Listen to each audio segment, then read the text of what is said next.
Hey everyone, I'm Ted Kernan, the founder of Subsurfaceio. And I wanted to start a small video series just to share with you some of the insights that I've gained in my journey as a professional petroleum geologist, a data scientist, and a full stack developer, and frankly, as an entrepreneur in the oil and gas space.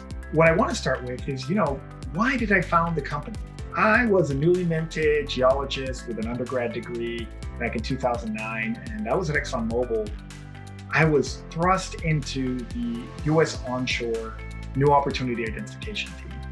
And we were dealing with just reams and reams of data as the majors and the super majors like Exxon were coming back into the US onshore.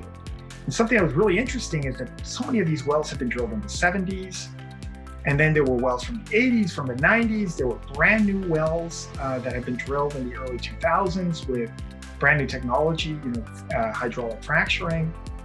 And I was trying to do my job of interpreting all the data, understanding the subsurface, and discovering oil and gas deposits. It was just really, really difficult. So, I went through my time at ExxonMobil. I went on and got a master's degree at the Colorado School of Mines. And I kept searching for a solution that could solve the problems that I was encountering with subsurface data management. And I just never did. And so finally, out of just pure frustration, I learned to do it myself. And I coded the first versions of Subsurfaceio myself, learning, Googling at night, figuring out SQL and JavaScript and all the data management stuff, and eventually put a team around it. And now, we provide this solution to the industry. But what was really interesting was how the solutions that were out there just didn't fit the bill. And one of the reasons for that is that big data has three characteristics. Somebody explained this to me once when I was just starting and trying to understand why I couldn't find a solution that fit my needs. And they said to me, big data is about size, speed, and complexity. And in oil and gas, it's all about the complexity. But in so many other industries and data science applications, it's all about the size and the speed. So think about it, when you have a social network, you're trying to come up with connections with people that could be anywhere in the world. You're keeping track of millions of files for images, for tagged information, for posts, for comments, you name it. But the complexity of that data, the variety of that data is very limited. It's all created by a development team, it's well-defined, and you basically know what you're doing, right?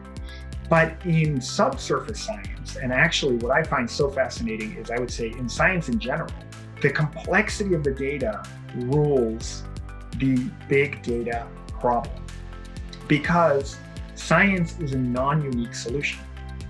So what does that mean? That means that my interpretation of the subsurface and another geologist's interpretation of the subsurface are equally valid if we both rely on high quality data and it comes down to a matter of opinion. The same reason that you hire different accountants, that you hire different lawyers, that you hire different even insurance agents. It comes down to the matter of opinion of the person that you are trusting with looking at the data. And so in science, the big data problem is all about managing those opinions back and forth, because even the data that we rely on, that we know, that we think, right, is rock solid, like say the number of barrels of oil that come out of an oil well, or the amount of gas that comes out of a well. Even those are interpretations. They're built on scientific instruments that are built by humans and that round things up or that might be affected by outside conditions. Giving you some food for thought here as I start this series, that I'm going to be kind of going down this journey of why data management in the subsurface in sciences and in science in general requires kind of thinking about things differently. Being trained in the scientific method helps, but certainly realizing that one-fit-all solutions aren't out there. You kind of need to build your own boat to go into this data lake, or rather ocean. So I hope you join me in a couple other videos that I'll be making, and excited to share them.